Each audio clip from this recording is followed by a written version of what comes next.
Welcome back. The Mizzou football team gets one last chance to become bowl eligible this weekend at 9th-ranked Texas A&M. Tigers still don't know who's going to start at quarterback against the Aggies. James Franklin is trying to work his way back after suffering a concussion last Saturday.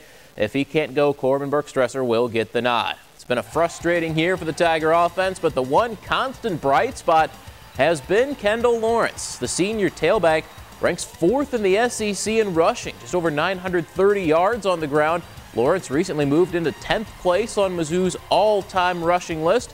With a solid game Saturday, he will top the 1,000-yard mark for the season. As far as we talked about, the offensive line, 1,000 yards is our goal, and I mean, they've been blocking really good this year, so I mean, we're pretty close to it, so hopefully I can try to get it for them on Saturday. Even with all our challenges we have up front on offensive line, I mean, it's amazing.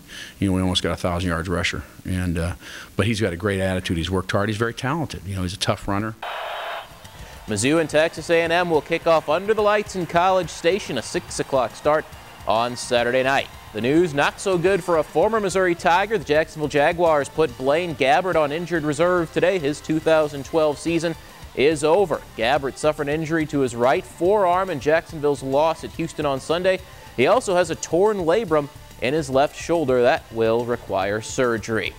Before turkey time rolls around, 2 Mid-Missouri football teams will hit the practice field Thanksgiving morning. Elias and Blair Oaks. The Falcons are back in the Show Me Bowl for the first time since 2007. Brad Draley's team will meet Lamar Saturday in the Class II championship game in St. Louis. This is the 4th trip to the Dome for Blair Oaks in the last 9 years. The Falcons won state titles in 04 and 06. They'd like to add another on Saturday.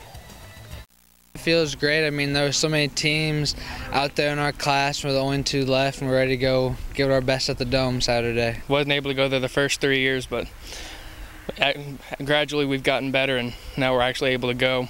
It's been probably the best year of my life. And they're big up front, and they got good skill players, but our defense has been doing good this year, and I think we can shut them down. We don't tell the Falcons this, but our own Tom Loeffler doesn't like their chances on Saturday. Go to Pigskin Picks on our website, connectmidmissouri.com. See Tom's predictions for the big games this weekend. And don't forget to send in your picks. You might win our weekly prize package from McDonald's, Jefferson City Sub Shop, J. Fenney's, and much more. The Missouri Tigers are in the Bahamas, the basketball team, not on a vacation, but it's still not a bad place to spend Thanksgiving. Mizzou opens play in the Battle for Atlantis tournament tomorrow afternoon. 13th-ranked Mizzou is 3-0 on the season.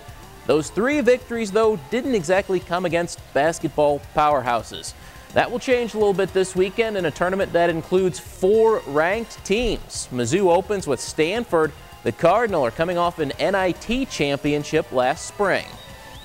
Offensively, we've got to be on our, we got to execute. They'll switch and play solid defense, so we've got to execute very well on the offensive end. Powell's a very good player, and like I said, their backcourt's pretty good.